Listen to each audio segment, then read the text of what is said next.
Welcome, everybody, to Rap Cave Podcast. As always, I'm your host, Chris Platte, a.k.a. Platte Paz, with a dope crew.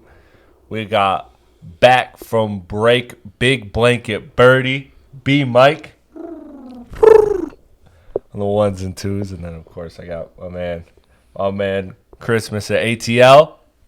That's funny. We are here. Zeus. My bad. I forgot we had a nickname for you. And then on the ones and twos, holding it down as always. Big AP. Magnum PI type shit. Big AP. As always. AP. I'm your host, Chris Platte, aka Platte Paz, gentlemen. It's great to have y'all back. Especially Birdie. Been on vacation for a while, man. How's it been? Time is now. Time is now. Rap Cave, we teeing up. We are teeing up. Listen, Back with the new cam. New cam. Very serious. Listen, new cam, new takes, new energy. Make sure if you haven't already, please subscribe to the channel. You see, we got a bunch of dope stuff coming out. Not only do we have the weekly episodes, but we also have one-offs that, I've had interviews with Brian, a.k.a. Z, one of the music's best industry insiders, and then I've had Top 5 Troy, one of the best content creators in the hip-hop landscape, on the podcast. So we got a ton of stuff beyond just this episode. But gentlemen, I'm just happy to have you back. Cause not gonna lie, especially you two, since you guys have been gone, a lot of Atlanta stuff has happened. And you two are my Atlanta correspondents. You two are the ones that hold it down for Atlanta. You two are the ones that speak on Atlanta. So, before we get into anything we got on this show topic, man, where you guys at with everything moving, shaking? You got Young Thug making a lot of noise in Atlanta, all these leaked calls, all this his album promo, this interviews, this and that. Hey, all in all, Cardi the realest nigga in Atlanta, man. I mean, that's the one with the diamond lollipop, right? You know what I'm saying? No snitch allegations, you know what I'm saying? Young Thug ain't say he was a bitch. He talk about everybody in Atlanta. Not Cardi though. Just saying. I thought he did because he said he had certain people work for him every day. I don't know what that was about. Yeah, he had certain people working for him every day. I don't know about that. I don't know what that was about, but okay. I could have been mistaken. I thought that was Cardi. Maybe he was talking about somebody else. It is Atlanta, to be fair. Man, it's just a sad state right now. What's going on? You sound doom and gloom about it. I'm gonna be completely honest. Y'all call me Mr. Atlanta, but I want to make it known I am from Detroit, Michigan. Listen, I'm not from there. Listen, I have no affiliation with those guys down there doing right now in that state. It's just a lot of hypocrites down there doing the wrong things. I'll be honest with you, Atlanta. This is the first time Atlanta's been messy. They've been the one that's been unified. Well, New York is always divided. LA is always divided. The Midwest, just people forget that we're just the dopest to ever do it. Yeah. But there's this whole Atlanta connection right now that just is not happening. Speaking of Detroit though, you and me, we gotta talk about for just a couple minutes. Yeah. Just a couple minutes. Shut up, Siri. Stans. We watched the Eminem Stans documentary. Now, to be honest with you, I did not know what this was going into. I didn't know if it was an Eminem doc, if it was focused on Stan culture, if it was a combination of it. I just remember that this came out, if I'm not mistaken, around the time of the album, The Death of Slim Shady. Oh, did it? I thought it was newer. Pretty sure it was around that time that it dropped, because even in that they're referencing the making of The Death of Slim Shady and what's to come. So yeah, there's a lot of highlights. But what did you, Big AP? I'll let you kick it off. What did you take away from that Stan documentary? First of all, Eminem did have a fucking insane career. Like, for real, like, because it was more of, like, a documentary on him, but also, like, I mean, he basically created the idea of stan culture being a thing. I mean, he literally coined the term. Yeah. It's now in the dictionary, but, like, he really, like, bro, it was so crap. He used to, man, the early 2000s, bro, the man couldn't even fucking walk he couldn't do anything. He's like, I haven't been to a mall since, like, 2001 or whatever. Like, literally, I mean, the superstardom that he had, well, I mean, has in general, like, it is really fucking crazy. It was a good documentary. The people, they brought these, like, Eminem stands in, like, people who have, like, listened to him, who are, like, obsessed with him. These people have him, this one girl has head to toe, is covered in tattoos of him. Yeah, she set the Guinness World Record for most tattoos of an artist. It's fucking insane. Like, and so, at the end of the day, these people are fucking insane. Like, you know what I mean? Yeah, and that's, I guess, like, when I saw the direction of it, because it didn't have, like, an overall narrator. Like, it didn't have, you know how documentaries will have somebody kind of, like, narrating it. And honestly, Eminem spoke very little in this documentary. It was more so, like, what was telling the story was the quote-unquote stance, which I thought was a dope concept. But I kind of wanted them, and they did, but I kind of wanted them to go more into, like, the stan culture, like, more kind of, like, press them on, like, stand-em and look at, like, the impact that it has. Because, I mean, these people were, man, they were ride or dies. Like, there was a dude that's from Russia that went to Detroit, then landed in Paris and cried because he wasn't in Detroit. That's how much I loved Eminem. I'm like, look, I love Detroit versus everybody, but Paris, man. He's from Paris. Oh, he's from Paris? I thought he was from Russia. No, he's French. And he came to Detroit. Sure. Oh, and then my he mistake. went back to Paris and cried because he wasn't in Detroit. And mind you, this is a guy who has, for the past 25 years, literally impersonated Eminem. Yeah, like, just dressed like him, exactly everything. Same. He walked around Eminem's old hood, like, acting like he was him. There was literally footage of, like, somebody driving by, rolling down the window, being like, oh, shit, that's Eminem. And they're like, never mind, it's not him. Yeah, no, it's not. Like, that's how stand-up he is. And then there was people that, of course, wrote him letters. And there was there was one particular woman who was the subject of bullying that really attached herself to Eminem. Yeah. That was crazy. Did you see what I put in the group chat? Yeah, I seen bits and pieces of it, but I didn't watch the whole thing. But I feel like you, like, those type of people, like, you really should get, like, a therapist, like, yeah, and get, like, checked up, because it's like no way you should be obsessed with this one person, and there's just so much variety of people out there, you know what I'm saying? To like they don't really, they dead ass don't even be, like, fucking with, like, other artists. Yeah. Right. Yeah. No. It's crazy. That was the craziest part about it, was that, like, and that's why I wanted them to get into more. Like, I wanted them to get more into the, like, I wanted it to be less a documentary about Eminem. Although I agree, like, the takeaway was that, like, man, dude, we forget how fucking ill Eminem was, like, because he's dropped for the last 15 years a lot of projects that I personally hate. So it's left a sour taste in my mouth when it comes to Eminem's legacy. But you look at that 2000s, like, the fact that he had fucking a million Slim Shadys enter the building for the fucking performance. That was crazy for, like, the VMAs or whatever. He was so cold. He was fucking unbelievable. Yeah, he was literally, like, unfucking. He was a fucking god. And so, like, it was really cool to, like, refresh myself on that. I even found myself being like, damn, going back to old performances and videos after and just being like, let me watch this shit, because, like, there was just something special about, like, the way he existed in the time he existed. So I thought that part was dope, but I would have enjoyed looking at, like, the psychology of the stand, like, because the questions they asked him were, like, you know, like, kind of, how do you feel about, like, stand culture and whatever, and people were like, oh, you know, I think it's crazy, like, you got to live a life, and then simultaneously they're living their life entirely through Eminem. Like, there wasn't anybody pressing them and being like, yo, you don't think, like, you're fucking crazy for, you know, doing all these things that, you know, that, like, in support or or because of or direct influence from Eminem.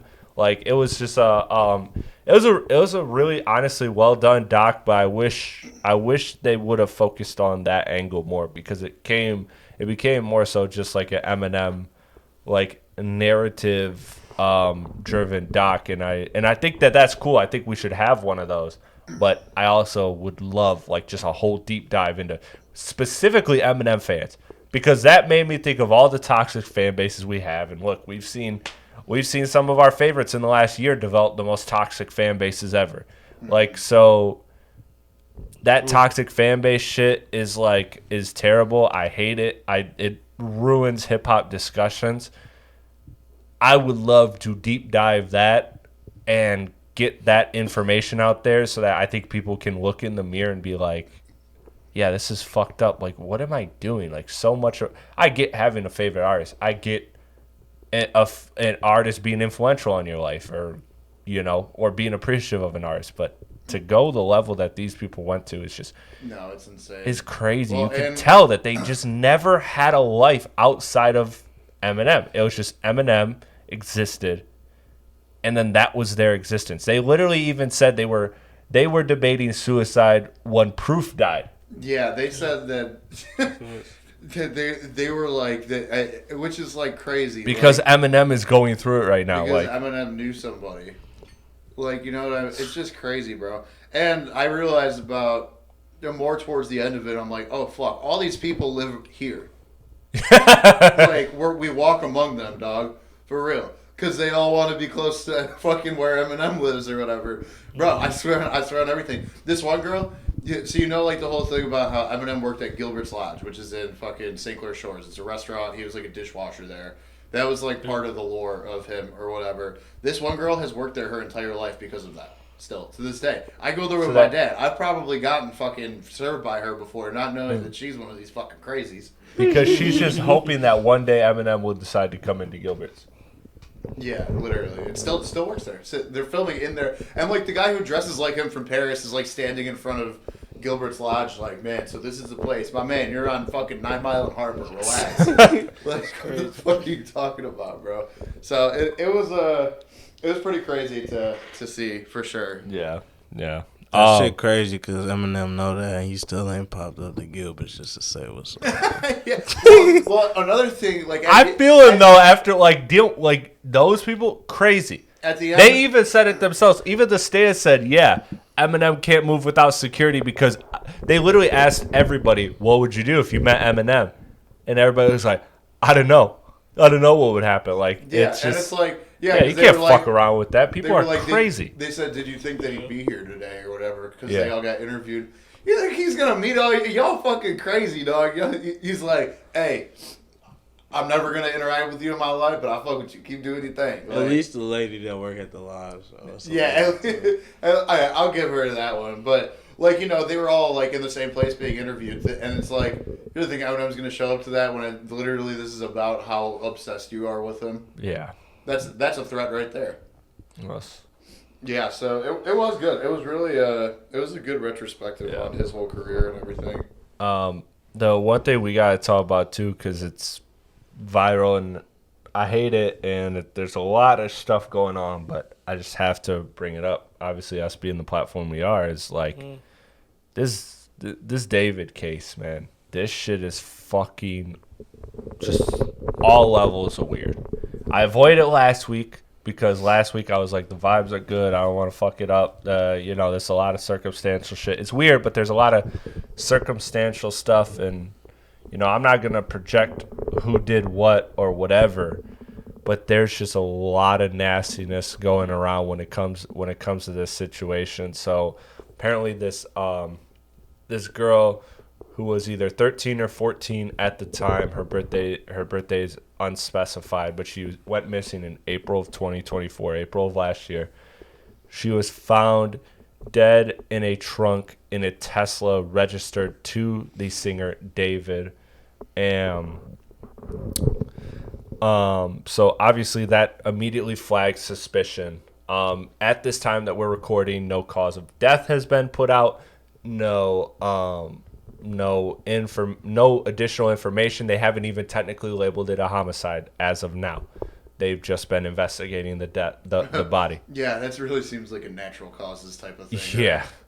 So this girl was discovered dead, and so obviously immediately, the spotlight has been on David, and Twitter doing the thing that Twitter does, or the internet, I should say, doing the thing that it does, diving into it, found a whole bunch of streams with her on, found out TMZ reported that they have matching tattoos that say "shush" on it, and that she, again, was 13 or 14 at the time she went missing. At that time, he was 19. Yeah. And so there's obviously that dynamic of, like, what the hell is going on there? Like, that in and of itself is super gross, super foul, let alone the death that transpired. So there's a whole bunch of theories. I'm not gonna get into theories. I'm not gonna get into nothing. But he's now performing a world tour, and on his world tour, he has a casket. Like, that's part of his stage design, and he's doing a quote unquote funeral. Now, he did cancel the tour, but this was the theme of the tour. And so there's that, and then the parents ended up saying, when they report her missing, that all they know is that she's dating a boy named David, but they never met him. So there's just a lot of just nasty stuff going on, a lot of nasty stuff. So obviously thoughts and prayers with the victims and all that, but man, I had to bring it up because it's a downer. It sucks. It's weird. It's gross. I hope all guilty parties are punished, but man, I just, like, I don't even know really what to say about it. It's such a messed up situation. Listen, when I hear the music, I'm not surprised. The music is weird. Yeah, everybody I can hear it. I can hear a crazy motherfucker from a mile away. You got that tick. You got that tick. Man, Yeah. for real. No, I mean, everybody brought up Romantic Homicide is now in the Apple Music top 10. Well, that's his breakout song. Yeah. Called Romantic Homicide, which is a little too fitting for this whole situation. It is, however, I want to be fair and completely objective. That song did come out in 2022. Yes, I know. But so that still was, convenient. yes. But when he dropped the video, though, they said it was on her birthday, right? Yeah. I didn't even see well, that. there's also rumors that they have known each other since 2022, where she was allegedly 11. So, like, there's so many conversations to be had here. I just find it completely disgusting because,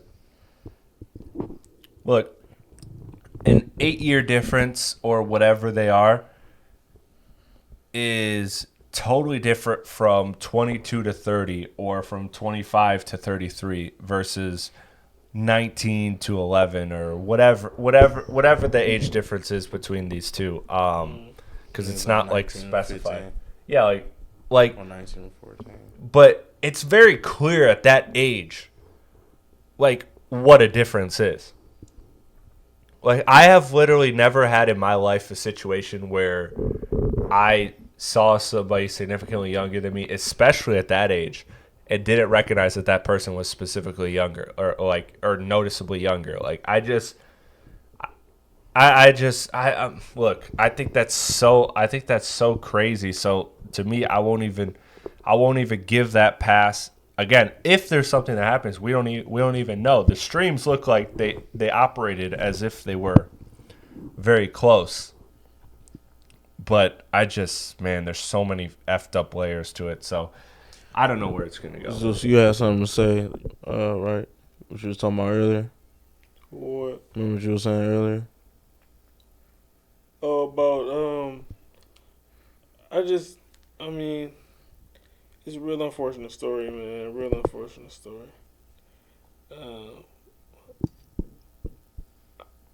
I just feel like everybody jumping on him kind of fast, like the news just broke.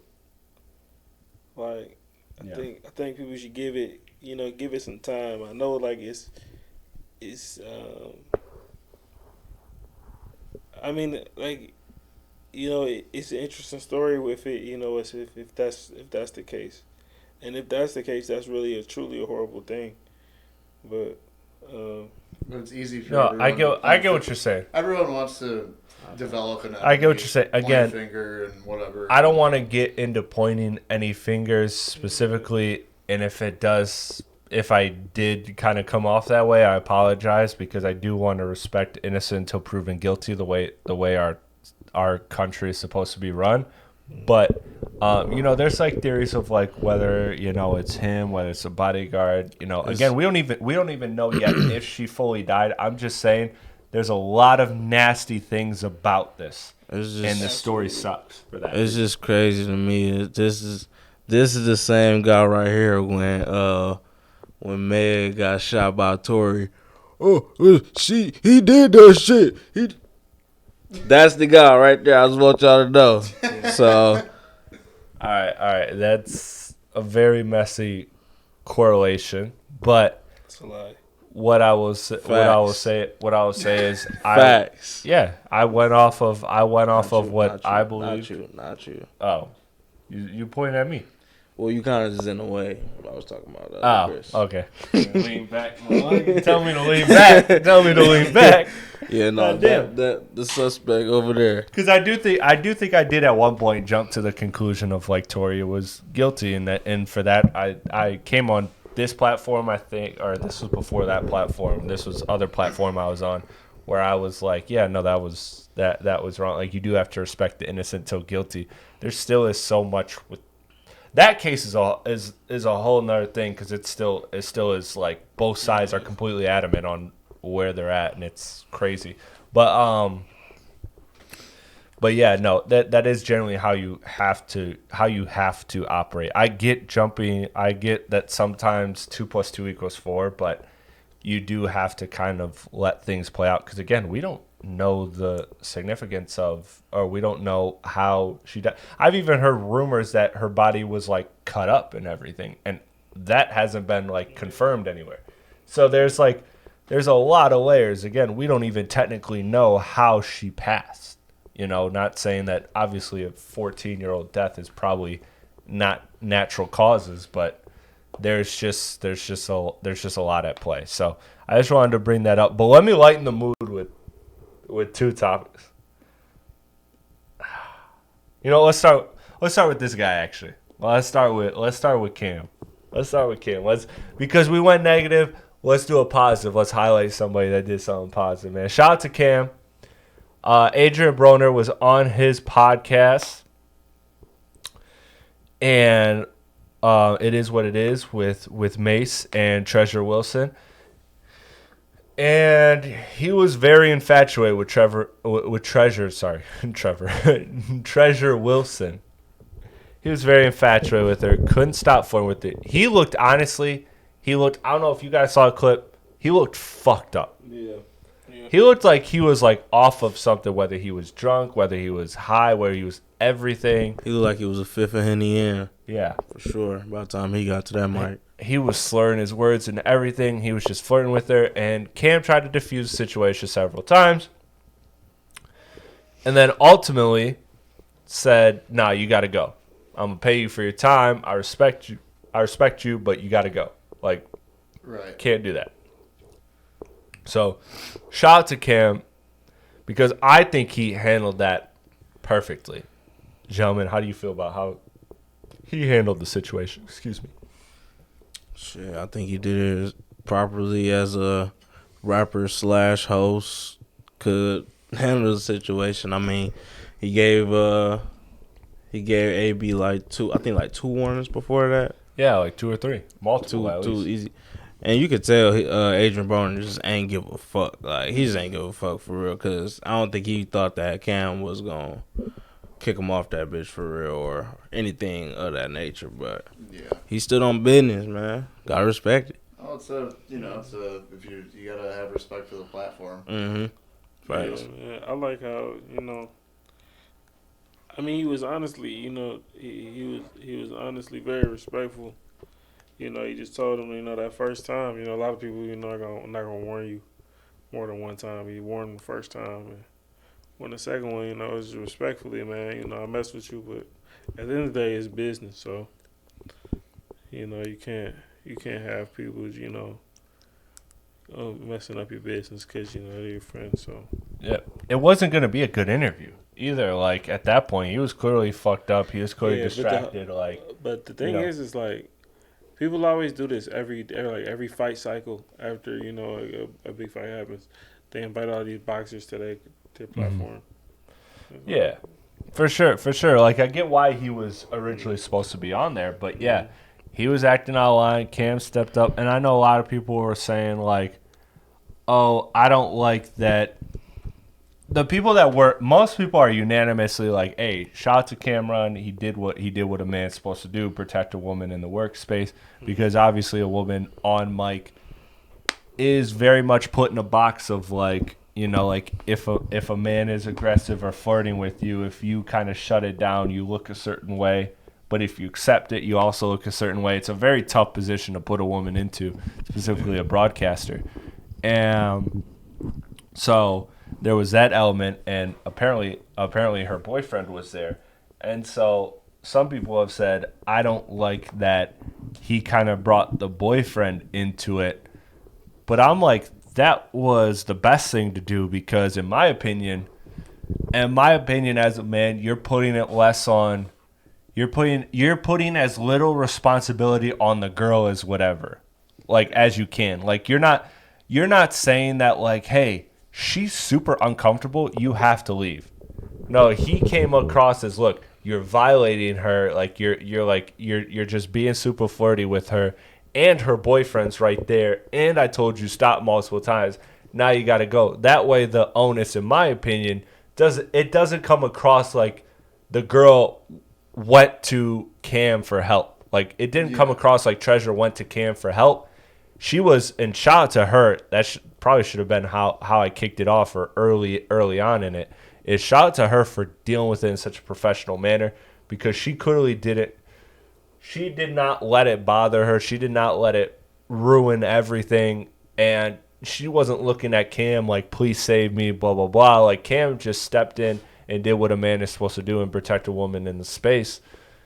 But ultimately, like, people were mad at him the people that were mad were slightly mad that he made it about the boyfriend, not about her. But I'm like, no, that's perfect. Because if I'm in that situation and a woman is uncomfortable in my presence and I have to deal with that situation, I'm going to put as little of the blame on her as possible because I don't want her feeling a type of way about it. I don't want her being involved in any kind of post-conflict that happens from it. Like, I want it to be a situation where, like no, I just feel, if anything, I want you to be mad at me for being like, for you know, overreacting. I'd rather that be the blame, like man to man, versus the problem be like man to a woman, and him be like, oh, this girl, you know, blah blah, like she, like, you know, she ran behind Cam or whatever.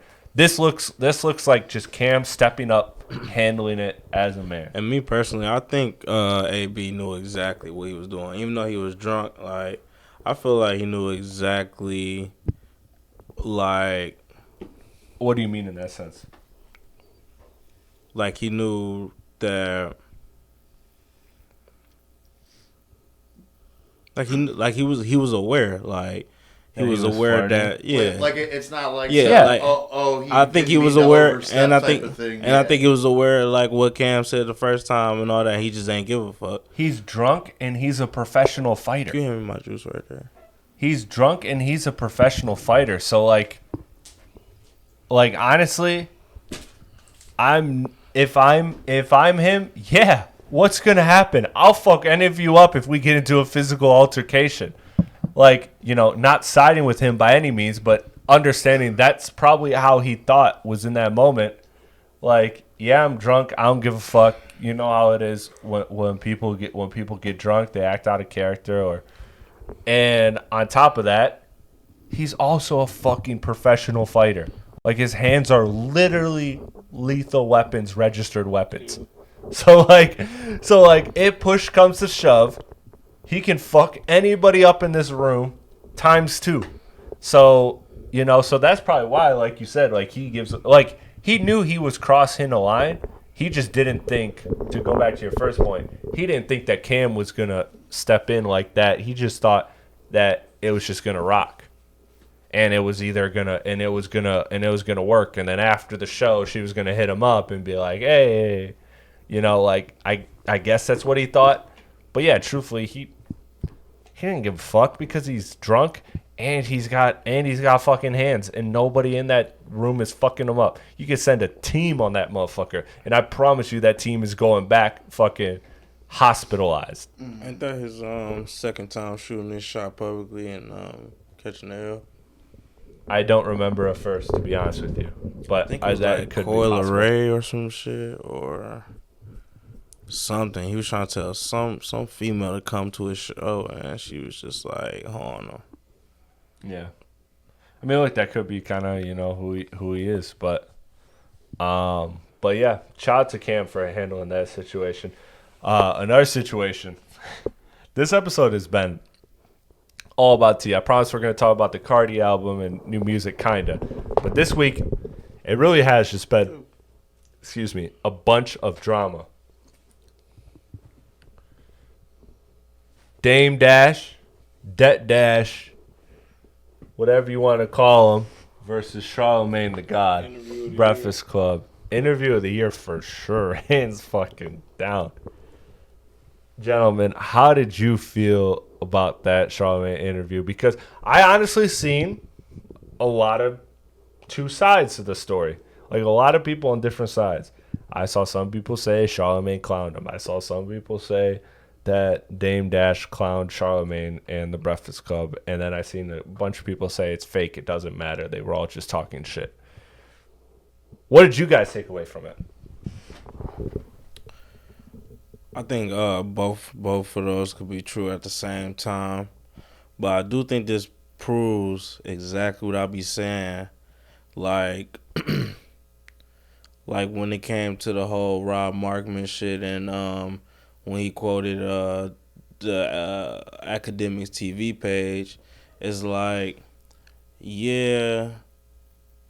I can see, like, you sound like a real stand-up guy or whatever, but, like, these dudes is trolling, bro, and it's like, it just make you look bad when you so serious against somebody who's not serious, you know what I'm saying? So, but I think with Dame Dash,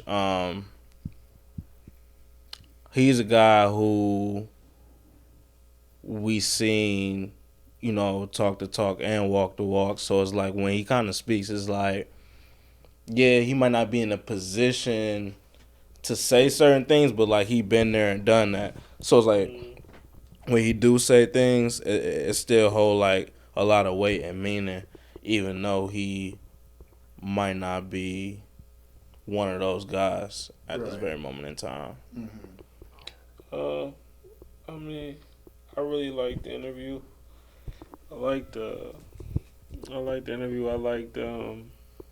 I always like when Dame Dash come on, because it's like I kind of agree with him. I'm really not a big fan of the Breakfast Club for a lot of the same reasons he was talking about. I never went as far as calling them gay or whatever, but I never like. That's funny. Going on. I think Dame make a good point when he said like Charlamagne the God is not the person to look for when it comes to be a black masculine man. Yeah, we literally watch him give Envy a mold of his booty cheeks. You know what I'm saying? Like, that shit ain't cool. There's no reason that's not wavy. on my birthday I should be getting my homeboy ass cheeks in rubber format. You know what I'm saying? I didn't even remember that. Like, so that I gotta agree with Dave on that. You know what I'm saying? For sure. That's why I'm like, both sides have a point. AP, where you at? Where you at with it? I mean, that's pretty much that pretty much sums it up, honestly.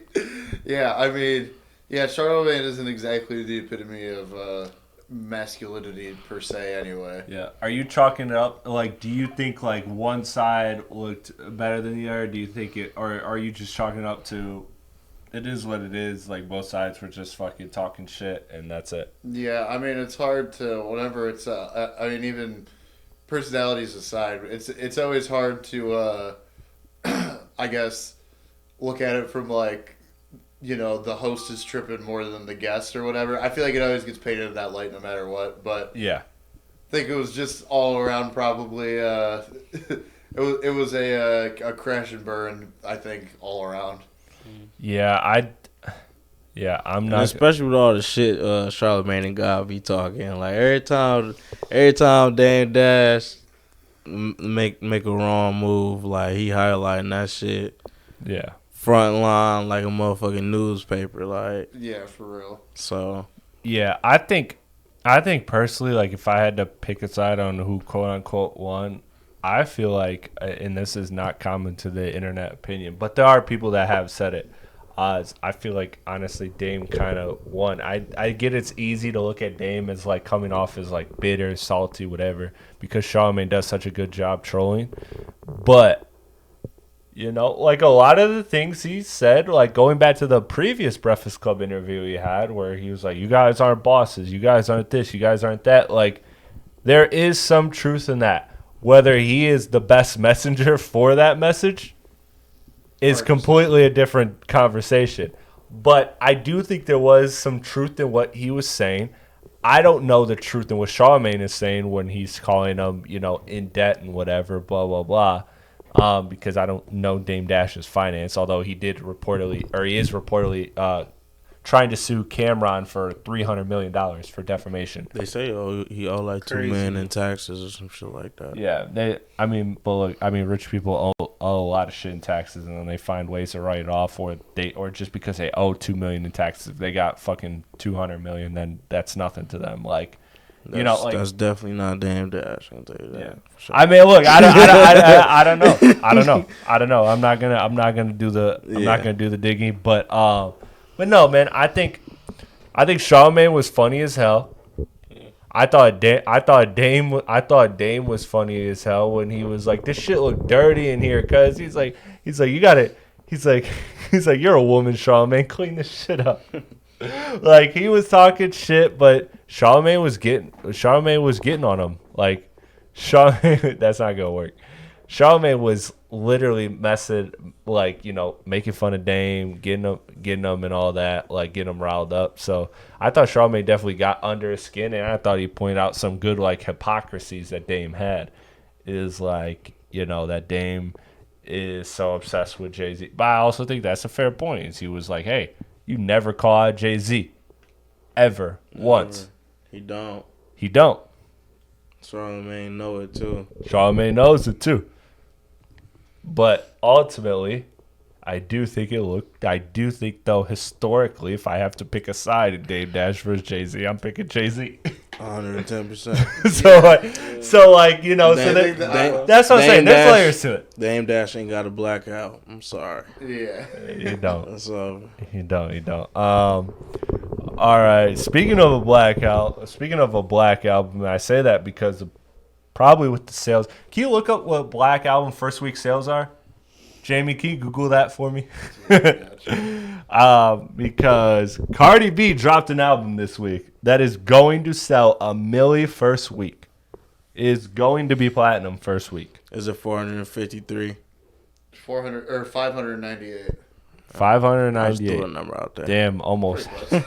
Damn, Cardi B almost doubled that shit. Almost dubbed Jay-Z. Yeah, on but that. No, there's some industry politics to those numbers, but Cardi B did drop an album, and look, I think I'm the Cardi B champion on this podcast, probably, because of how much I enjoyed Invasion of Privacy. But look, regardless, this is a superstar event. This is a superstar moment in terms of like big drops commercially. We won't get that many more bigger drops this year than this. So, gentlemen, how did you receive it?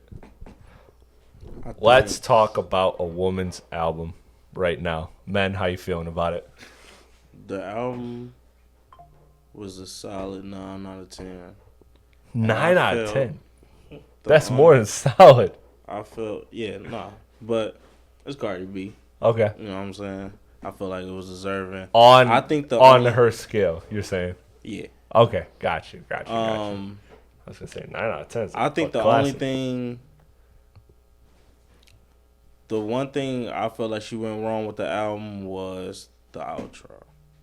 I feel like you should not end such a great album talking about wet ass pussy. Wet ass pussy, man. Come on, man. Like the intro, you know what I'm saying? They get like you know how I feel about the intro and outro. Intro, you gotta make it feel like you about to present us with something good. The outro, gotta make it feel like you gave us something good. Yeah, exactly. you gotta remind them that it was good. Yeah, It was not. I mean, I bet that pussy is. You know what I'm saying? Yeah, But I'm sure it is. But I'm sure that's a hell of an outro to Stephon. that's Diggs. one of them. I don't For really Stephon consider Diggs, I'm sure that's a great outro. That's one of them joints you toss in the middle though. Like, Yeah, that's not really closing. That's not the thoughts of closer, song. yeah. Well, that's why the album is gonna be as successful as it is because she attached WAP and Up. WAP is almost diamond, by the way. It's 9 times platinum, so it's about to be diamond.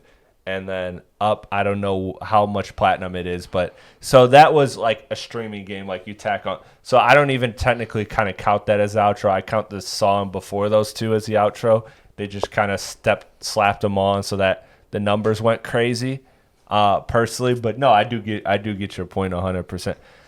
100%. Before I get to my thoughts, though, Mr. ATL, how you feeling about Miss Former ATL? There's no way he went to sleep. There's no way. well, you ain't smoking before the pod no more, man. You don't know how to act. You don't smoke before the pod no more, man. I'm the only one who smoke before the pod. I know, and I even think you perform much better without that. But damn, at least you stay awake. Oh boy, you got a blanket and everything. You still not? Yeah. Yeah, coziest to ever do it. I'm tapped in. I had to make That's it crazy. That's crazy, man. That's allow crazy, me to man. reintroduce myself. Chat.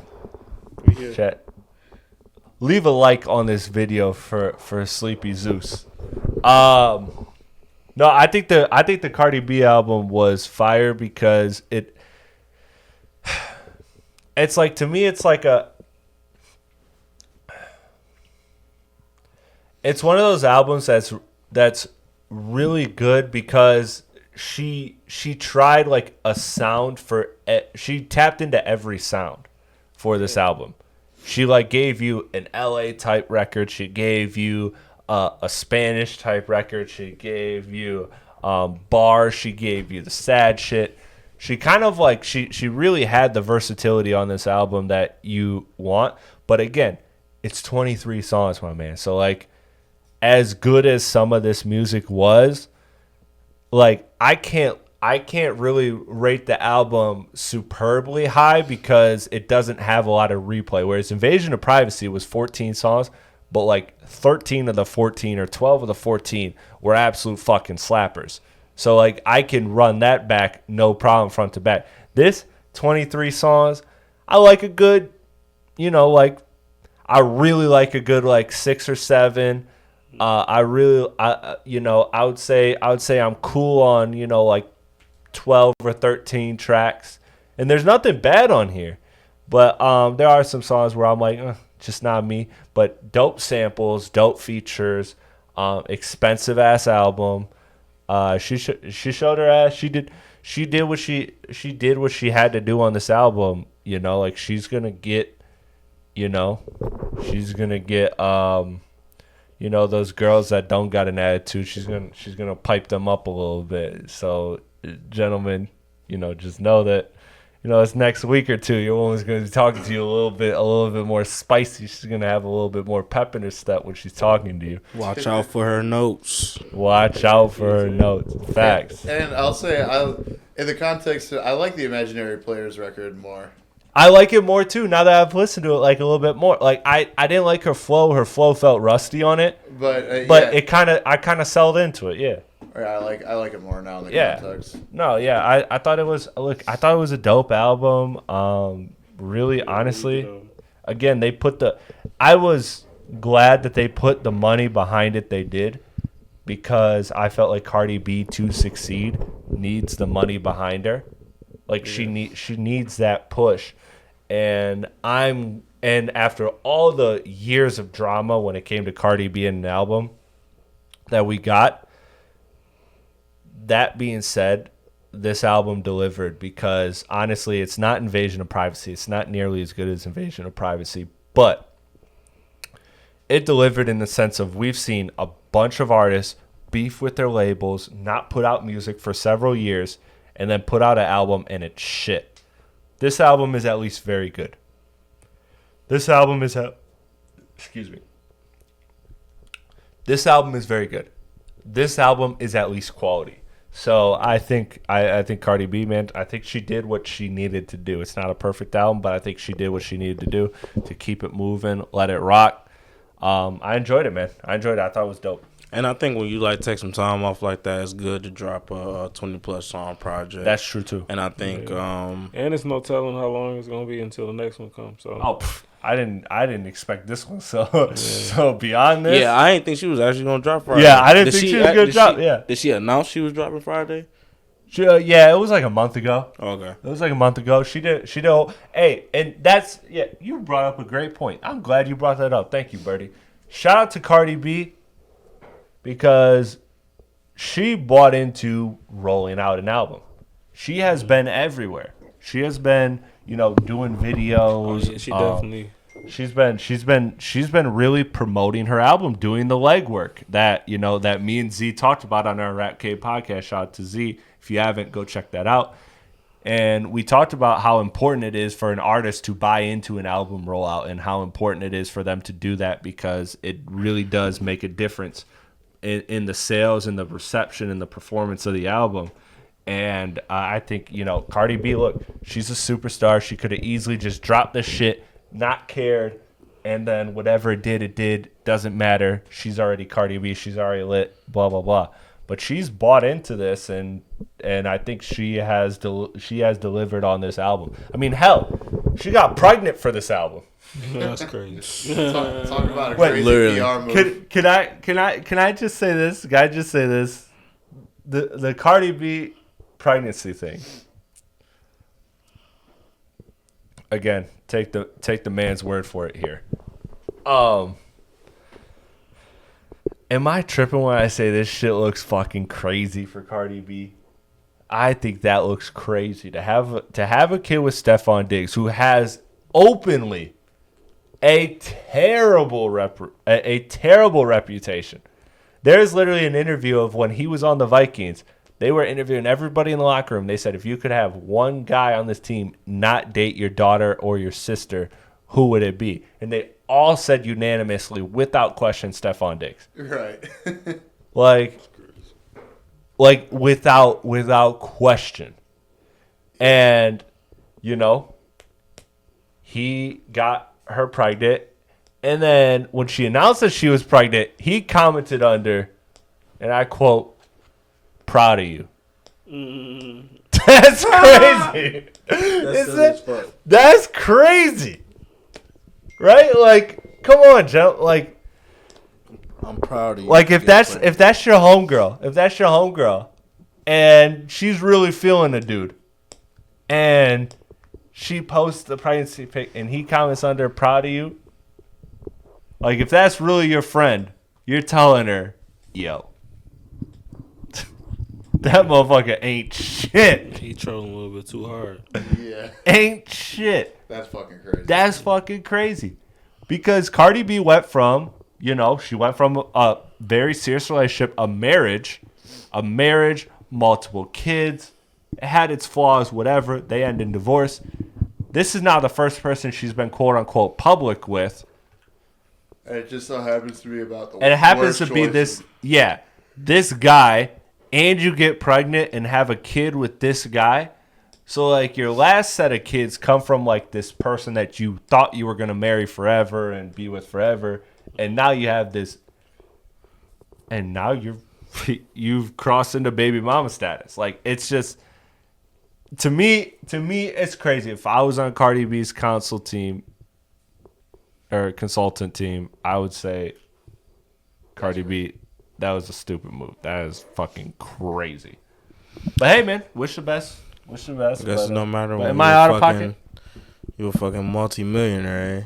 Yeah, That's true. That's true. That's Cardi true. B. But am I tripping? Yeah, I mean, for Cardi B, no. For the average motherfucker, yes. Yeah. Yeah. Yes. Oh. I see it as honestly, I see it more like as a I want to say a publicity stunt. Not even necessarily a PR move, but I mean, like, she did happen to drop an album. but she's still gonna have a baby with, and then, you know what I'm saying, it's not going nowhere. So it's like, True. but it's like one of those things that's always gonna like help benefit both of their careers. So you know, as a celebrity, I think it's a W move. I mean, Yeah, it's definitely a I good think, rollout. I think all of them look crazy. Yeah. I think all of them look crazy. I don't understand what's going on. All publicity is good publicity, am I right?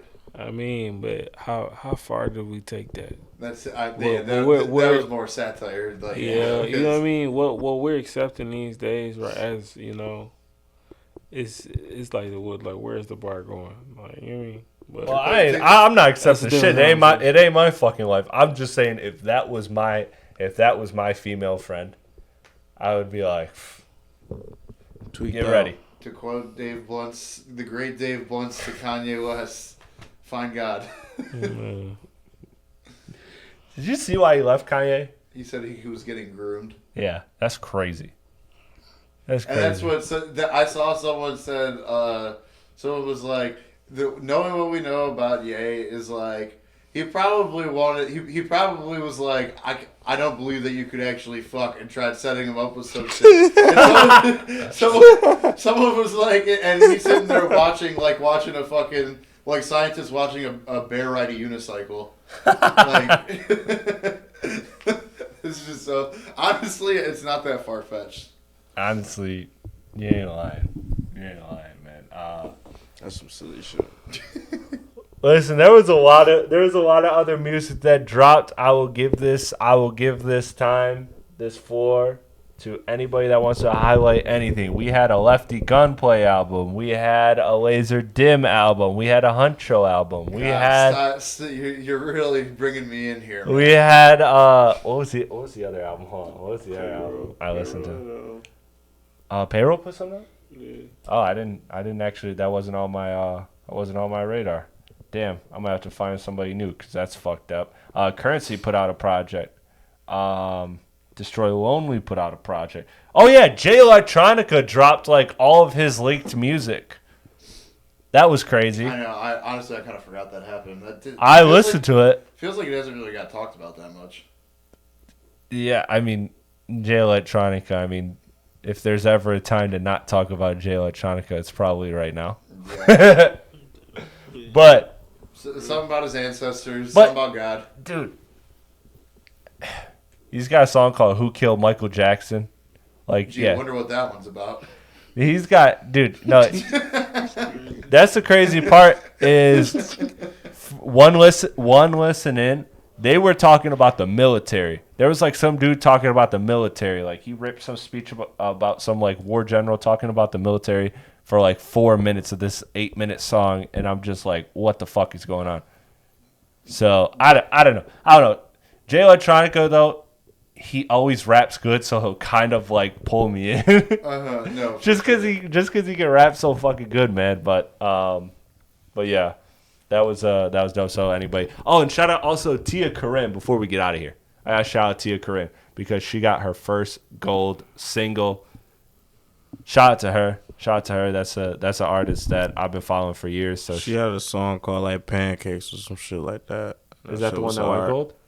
I have no idea, Let me see. but it was hard though. I was fucking with it. Let me see. Yeah, she's dope. But did anybody have anything to highlight of the new drops besides Cardi B? Oh, 2 Thundercat singles. Oh shit, I missed those too. Damn it, I need a new plug. Yeah, 2 Thundercat singles with this one girl named Remy Wolf, who I fuck with her. I've listened to her. Oh yeah, Remy Wolf's tough. Yeah, she's like a pop artist kind of, and yeah. So he dropped a 2-pack with her. Oh, that makes sense. And or maybe it's just the first song is Freaky T. Children of the Baked Potato is the name of the song. Damn. And then Concept record. And then there's a solo Thundercat song called "I Wish I Didn't Waste Your Time." Man, I could so use. yeah. With a title like that, that song like might be fire. Hey man, Thundercat, and like Tame Impala and Miguel. There's like a bunch of good music dropping right now. I wish that they would not drop in the fall. I want them to drop in either the summer or the absolute winter, depending on the vibe of their album. Yeah. Because those are summer/winter artists.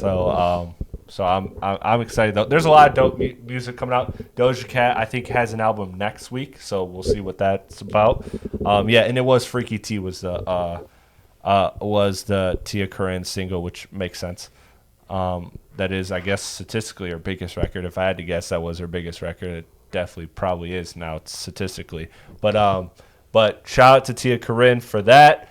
And shout out to everybody that listens to the Rap Cave podcast. Again, we greatly appreciate all of you. We are here every week. I am Chris Platte, a.k.a. Platte Pods, with back from break, B Mike, Big Blanket Birdie. Whew. Big B's. Big B's. I got Zeus. I got Z Zeus on the Yeah, and then Zeus. yeah, Zeus. And then I got on the ones and twos, always holding it down, making everything possible. Big AP, shout out to you. I do this for y'all, not me. Thank you guys. Appreciate y'all tuning into this episode. We appreciate you. Like, comment, share, subscribe. Help the channel grow. Because once we get to 1,000 subscribers, we are going to go live multiple days a week. You have my word for it. So if you are not subscribed already, please subscribe. Because when we get to 1,000, we're going to be going live a whole bunch, giving you a whole bunch more content. We just need to break that 1K threshold. We're at 2 something right now. We're at 225, I believe. So help us on that journey to 1,000. We appreciate y'all. Peace out.